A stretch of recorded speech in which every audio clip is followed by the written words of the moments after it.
सभी लोगों को जय माता दी। आज आपके लिए लेकर आई हूँ दक्षिण मुखी घर का एक और मैप। वास्तु के अनुसार 16 दिशाओं पर रखकर बनाया गया ये मैप है और यहाँ पर आप देखेंगे कि एक एक चीज़ वास्तु के अनुसार बनाई गई है। वास्तु का जैसे नियम है वो सारा नियम यहाँ पे फॉलो किया गया है। फिर भी बहुत सारे लोग दक्षिण मुखी घर या प्लॉट को देखकर डर जाते हैं कि दक्षिण मुखी घर है, प्लॉट है तो पता नहीं क्या क्या हो जाएगा। ऐसा बिल्कुल भी नहीं है। दक्षिण मुखी घर बहुत ही ज़्यादा शुभ होते हैं अगर वो वास्तु के अनुसार बनाए गए हों तो। एक चीज़ और बता दूं, घर को केवल वास्तु के अनुसार बना लेना ही काफ़ी नहीं है। घर की नींव खुदाई, भूमि पूजन से लेकर जो यहाँ पर सभी द्वार हैं वहाँ पर दहलीज बनाना, मुख्य द्वारों का ध्यान रखना ये भी बहुत ही ज़्यादा ज़रूरी है। घर को केवल वास्तु के अनुसार बना लेना ही काफ़ी नहीं होता है। नीम की खुदाई, भूमि पूजन और किस दिशा से नीम की खुदाई करें, भूमि पूजन करें और घर का निर्माण करें ये भी मायने रखता है। क्योंकि गलत समय पर अगर आपने भूमि का पूजन किया, नीम की भराई की या फिर मकान बनाना शुरू किया तब भी आपको वास्तु के अनुसार बना हुआ घर लाभ नहीं देगा। तो पहले चलो मैं आपको बता दूं, इस प्लॉट का जो एरिया है वो रहने वाला है 30 बाई 36 का इसका एरिया रहेगा। और ये आप यहाँ पर देखेंगे ये दक्षिण मुखी जो घर की 16 दिशाएं हमने यहाँ पर लिख रखी हैं और ये दक्षिण का एरिया है वो यहाँ पर आ रहा है। ये आपको हमेशा ध्यान रखना है कि दक्षिण मुखी घर का जो मुख्य द्वार है कभी भी 5 नंबर पर नहीं आना चाहिए। इसका मुख्य द्वार हमेशा 4 नंबर पर आए और अगर ज़रूरत हो तो 3 और 4 को मिक्स करके बनाएं। भूल कर भी 1 नंबर का जो मुख्य द्वार है वो नहीं बनाना चाहिए, 1 नंबर और 5 नंबर। और यहाँ पर जितने भी मुख्य द्वार यहाँ तक आते हैं इनको भी कभी भी मुख्य द्वारों में शामिल नहीं करना चाहिए। अब हमारा ये प्लॉट है, ये आप देख सकते हो। हमेशा जब घर बनवाए वास्तु के अनुसार तो चारों दिशाओं में थोड़ी थोड़ी जगह छोड़कर ही बनाना चाहिए। जब भी आपका प्लॉट छोटा हो तो आप कोशिश करें कि उत्तर पूर्व दिशा में थोड़ी सी जगह खाली अवश्य छोड़ें, चाहे दक्षिण या पश्चिम में छोड़ें या फिर ना छोड़ें। तो अगर आपके दक्षिण मुखी प्लॉट में काफ़ी बड़ा एरिया है तो आप चारों तरफ ज़्यादा खुली जगह छोड़ेंगे, जिसमें से उत्तर और पूर्व में थोड़ी अधिक जगह रहेगी और दक्षिण पश्चिम में कम जगह रहेगी। और जब हमारा प्लॉट बहुत छोटा हो तो कम से कम 2.5 से 3 फुट जगह आपको छोड़नी ही चाहिए। अब हमारे घर का जो मुख्य द्वार है वो यहाँ पर है। यहीं पर हमने प्लॉट का मुख्य द्वार और यहीं पर हमने घर का मुख्य द्वार बनाया है। हमेशा ध्यान रखें दक्षिण दिशा के इस प्लॉट में इधर आगे ज़्यादा खाली जगह नहीं छोड़नी है। सिर्फ यहाँ का मुख्य द्वार प्लॉट का यहाँ लग जाएगा और घर का जो मुख्य द्वार है वो यहाँ पर लग जाएगा 3 और 4 नंबर को लेते हुए, जिसमें से 4 नंबर का पद बहुत शुभ होता है। 3 और 4 को मिक्स करके थोड़ा बड़ा द्वार लगा सकते हैं और बाकी जगह बहुत ज़्यादा खाली नहीं होनी चाहिए। तो ये जगह हमने 2.5 फुट जगह छोड़ी है और यहाँ आप देख सकते हो ये काफ़ी जगह आपको दिखाई दे रही है। ये हमने काफ़ी बड़ा एरिया छोड़ा है, यानी 4 से 5 फुट का उत्तर दिशा में। अब हमारे घर का मुख्य द्वार यहाँ पर आ जाता है और हमारा रसोई घर यहाँ आ जाता है साउथ ईस्ट कॉर्नर पे। अग्निकोण है ये और यहाँ पर हमारा रसोई घर आ गया। ये हमारा घर का यहाँ से एंट्री हो गई मुख्य द्वार की। तो यहाँ पर आपको ध्यान रखना है दहलीज अवश्य ही लगानी है। अगर दहलीज नहीं लगाते हैं तो वास्तु दोष उत्पन्न होगा। इसी तरह आप घर के अंदर आएंगे, आप चाहो तो यहाँ पर सीढ़ियाँ बना सकते हैं। अगर सीढ़ियाँ यहाँ पर नहीं बनानी है आपको तो आप सीढ़ियाँ यहाँ पर भी बना सकते हैं। और मास्टर बेडरूम ये रहेगा साउथ वेस्ट में।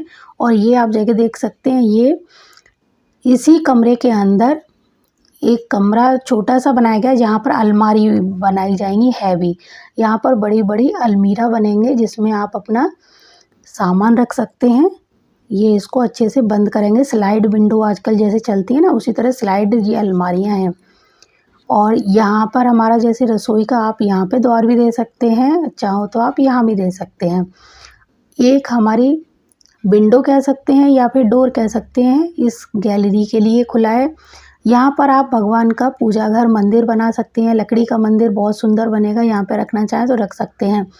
एक कमरा ये है क्योंकि प्लॉट बहुत छोटा है तो नीचे ज़्यादा अलग से स्पेस नहीं है और अलग कमरे नहीं बना सकते, तो ये ईशान कोण में आता है।